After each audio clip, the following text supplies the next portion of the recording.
La région administrative de Mamou est l'une des 7 régions administratives du pays. Située à 268 km de la capitale Conakry, Mamou, riche en potentialités agropastorales et touristiques, fait du commerce une activité essentielle dans la recherche du quotidien. Autrefois qualifiée d'ancienne capitale du Fouta théocratique, la région compte une population estimée à près d'1 million d'habitants. Dans cette région cosmopolite, 207 postes et centres de santé fonctionnent pour améliorer les conditions sanitaires des usagers.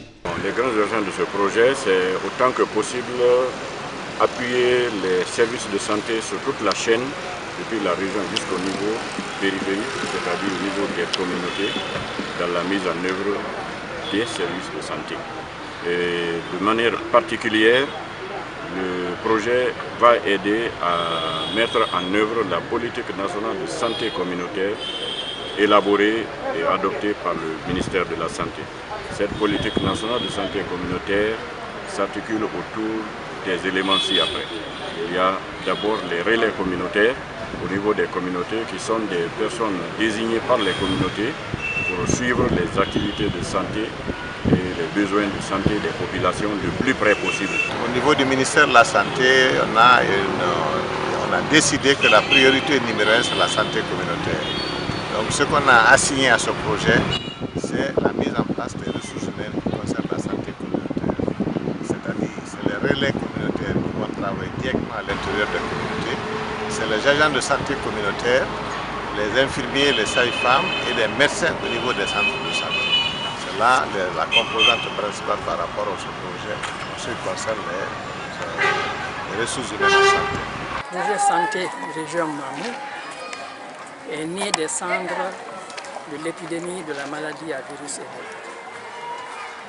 Ce faisant, le ministère de la Santé, qui est le maître d'ouvrage, qui a initié le projet, a confié sa mise en œuvre à 2 partenaires, à savoir l'UNICEF pour le volet eau, hygiène et assainissement et la GIZ pour le volet santé communautaire. Il faut dire que le projet également a été exécuté dans le cadre de la santé maternelle et infantile. Le projet Santé Mamou sur le financement de la Banque mondiale est un projet phare du ministère de la Santé. Et c'est un projet qui a vraiment permis de réaliser de grandes choses, parmi lesquelles je vais citer le problème d'adduction d'eau dans la région de Mamou. Avec ce projet, nous avons pu réaliser des forages et des systèmes d'adduction d'eau dans la plupart de nos centres de santé, ce qui est pour nous donc quelque chose d'extrêmement important.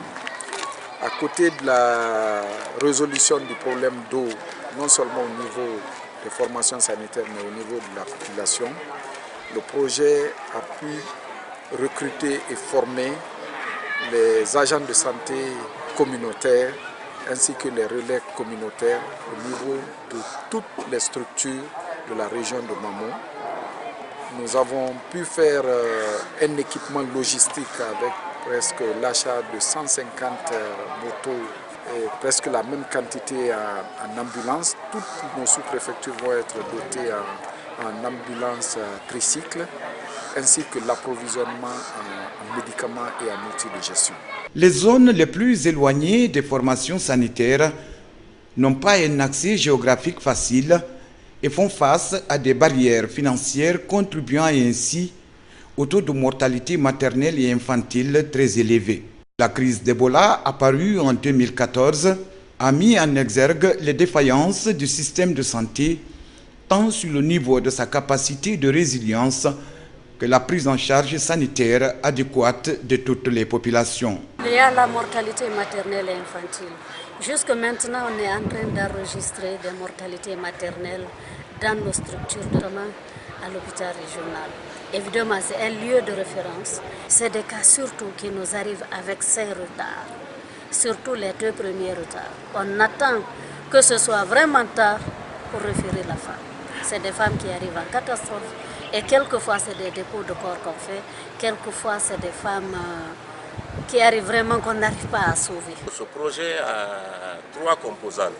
La première composante, c'est la disponibilité des médicaments au niveau des structures de santé de la région. Ça, c'est la première composante. La deuxième composante, c'est le renforcement des capacités des agents de santé. Et enfin, la troisième composante, c'est la supervision des structures de santé. Maintenant, par rapport à la première composante, nous avons déjà tenu des ateliers et nous avons déterminé les besoins par rapport à chaque structure, les besoins en médicaments. Donc, je pense que le projet a déjà lancé la commande pour pouvoir disponibiliser les médicaments au niveau des structures de santé. Pour que toutes les localités de la région soient pourvues en agents de santé.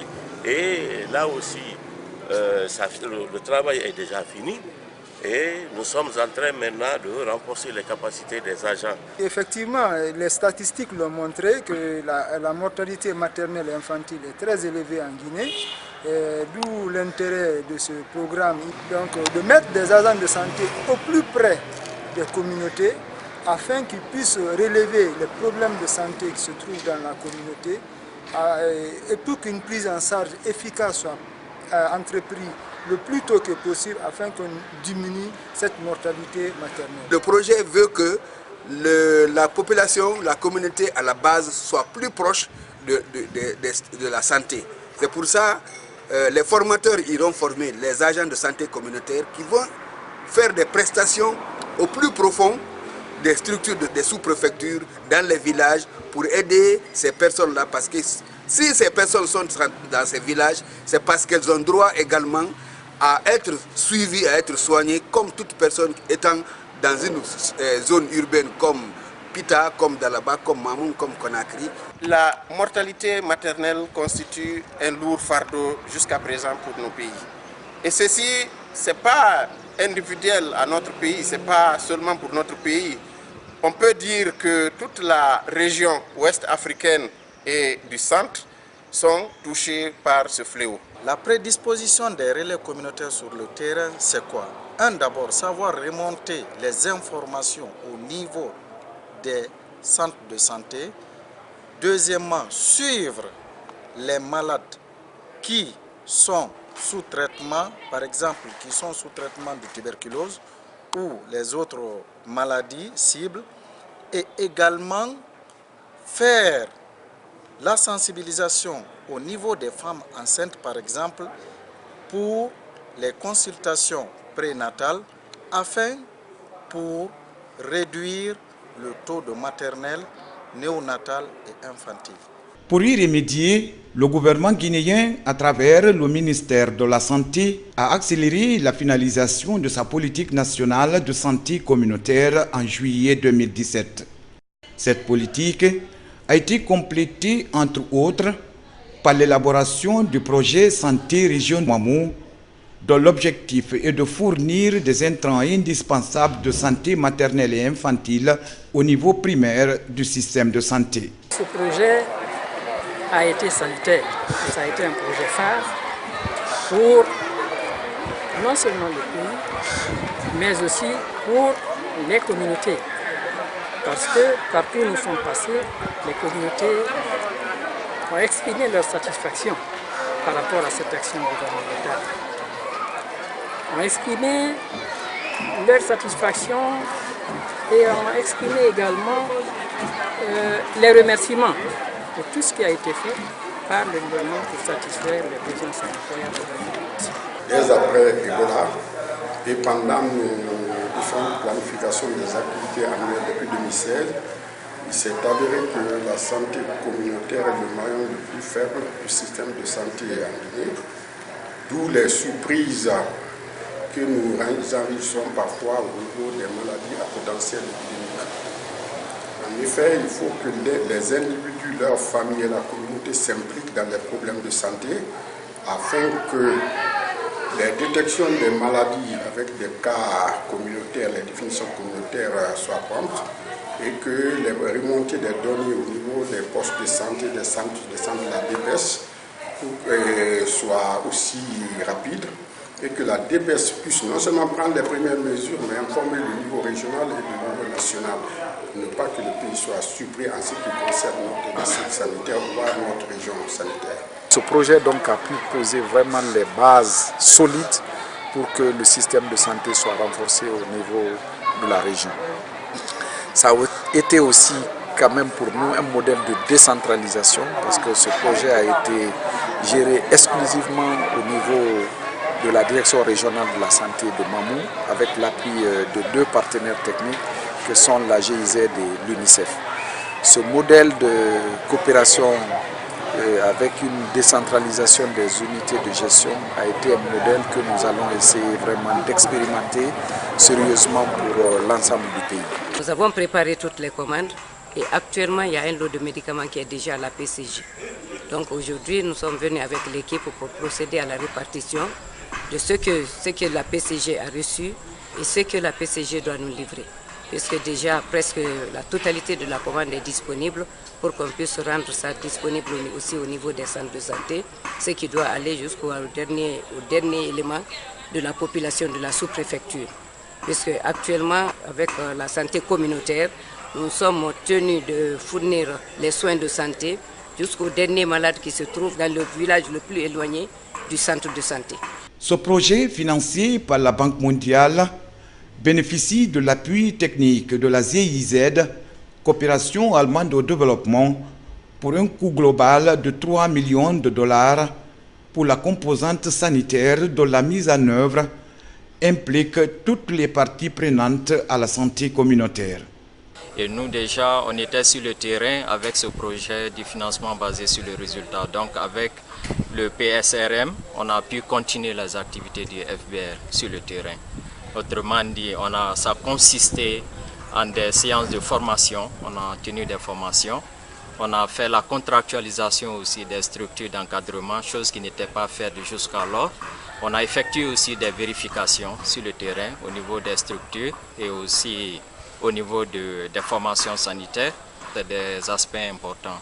Autrement dit, la formation, la contractualisation, le coaching, et la vérification et le paiement des factures. Le SNAP est intervenu dans le cadre de l'intermédiation sociale, c'est-à-dire l'animation, la sensibilisation des bénéficiaires. Bon, le SNAP est parti d'abord de la faisabilité du projet avec la présentation des sites à l'entreprise. Après ça, nous avons constitué et formé les membres d'unités de gestion par site, centre et poste de santé. Après ça, nous avons procédé à la formation de ces membres d'unités de gestion. Ça, c'est dans le cadre de la gestion des points d'eau et de l'utilisation rationnelle de ces points d'eau par les communautés bénéficiaires. Nous, présidents des comités de santé et d'hygiène de la région de Mamou, nous saluons d'abord le recrutement et la formation de nombreux agents de santé et de relais communautaires. À travers ce projet Santé Région Mamou, il y a eu le recrutement et la formation de 164 agents de santé communautaire et 1068 relais communautaires. Leur déploiement près des communautés bénéficiaires et leur prise en charge. Ça, c'est un élément, un acquis que nous avons tenu à souligner. On a un deuxième acquis à souligner, c'est le renforcement des ressources humaines dans les structures sanitaires, centres de santé et postes de santé. Autre acquis, nous avons rappelé l'implication dans les soins des malades dans les zones inaccessibles, ce qui faisait défaut avant. Il y a aussi ce qui nous a le plus marqué et qu'on a tenu à manifester, c'est le changement des comportements des communautés accompagnées par ce projet.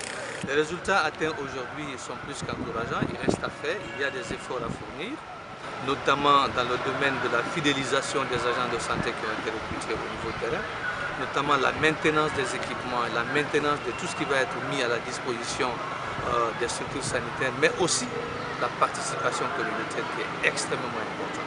Donc nous pensons que ces 3 points, ce sont des acquis considérables qui doivent être poursuivis à la fin du projet. Ce projet, qui couvre les préfectures de Mamou, Dalaba et Pita, se veut un modèle d'intégration, d'harmonisation et d'alignement au service des communautés et avec leur pleine participation à l'échelle de toute une région. C'est mon engagement. Je promets pérenniser les acquis et persévérer pour recevoir et projeter l'avenir de la santé pour la population. Son Excellence, Monsieur le Président de la République et le gouvernement, n'est-ce pas, ont mis en priorité, n'est-ce pas, de leur programme, n'est-ce pas, la santé des populations, notamment des femmes et des jeunes du pays. C'est ce qui fait que donc ce projet, n'est-ce pas, par lequel la Banque mondiale accompagne notre gouvernement, n'est-ce pas, pour la formation, n'est-ce pas, et l'équipement, n'est-ce pas, de tous les postes et centres de santé, mais aussi que le projet va doter, n'est-ce pas, tous nos centres de santé et postes de santé en médicaments et aussi des tricycles en ambulance parce qui vont permettre, n'est-ce pas, dans le milieu rural de transporter, n'est-ce pas, les malades, les femmes et tout, n'est-ce pas, vers le centre ou le poste de santé. Donc c'est une fierté pour nous. Pour relever le défi, la direction régionale de la santé et ses démembrements, les comités de santé et d'hygiène, les maires, l'administration et l'équipe du projet ont mis en place des stratégies à travers une approche participative soutenue par le dialogue et la recherche des solutions. Pour sa pérennisation, justement, nous avons demandé l'implication totale et entière des communautés pour que les communautés prennent à bras le corps ce projet, parce que le projet doit finir le 30 juin. Pour que non seulement le relais soit fait par les communautés, mais aussi avec l'appui du ministère de la Santé et des autres partenaires pour la pérennisation du projet santé régional. Donc, nous disons que les résultats obtenus ici sont très satisfaisants. Non seulement sur le plan de la formation, mais aussi sur l'approvisionnement des ambulances, des tricycles en ambulance et les motos, et aussi la formation des relais communautaires et leur approvisionnement en kits. Parce que chaque relais communautaire a eu un kit, un sac à dos dans lequel vous avez un imperméable, vous avez 2 imperméables, vous avez des lampes torches, vous avez 2 paires de bottes. Et pour chaque moto, vous avez 2 casques et 2 imperméables. Ce sont là des acquis inestimables pour la réalisation de la santé communautaire, pour l'ancrage de la santé communautaire dans la région. Et au-delà, nous souhaitons qu'il y ait l'extension vers tout le pays. Pour assurer la durabilité des acquis du projet, un exercice de redevabilité pour la santé communautaire a été mis en place pour amener les principales parties prenantes de la santé communautaire à dialoguer sur une base permanente. La stratégie que nous avons mise en place, elle est énorme. D'abord, on a mis en place les membres de l'unité de gestion du service public de l'eau. Ensuite, on a procédé au recrutement pour le recyclage et la formation des artisans réparateurs. Parce qu'on parle des points d'eau quand il y a les artisans réparateurs, quand ils interviennent dessus pour pérenniser les points d'eau. Donc il faut les former. À l'heure où je suis, on a recruté 52 artisans réparateurs dans la région de Mamou pour les former. Nous sommes en train de les former avec l'aide de l'entreprise Vernier Guinée. Elle nous a permis d'avoir de l'eau dans nos localités, nos centres de santé pourvus, prêts à travailler. Et ensuite, les médicaments essentiels sont mis à la disposition de tous ces postes de médecine. À côté de ça, des agents communautaires sont formés dans le tas pour pouvoir surveiller et prévenir les épidémies. J'ai fait des recommandations de la continuité afin qu'on achève le programme. Le temps qui nous était imparti a été très court. Nous avons sollicité qu'on finisse avec ce programme en vue de tirer toutes les leçons projetées dans les autres régions naturelles. Et cela dans le bien-être de la population. J'apprécie positivement l'impact de ce projet qui responsabilise davantage nos populations.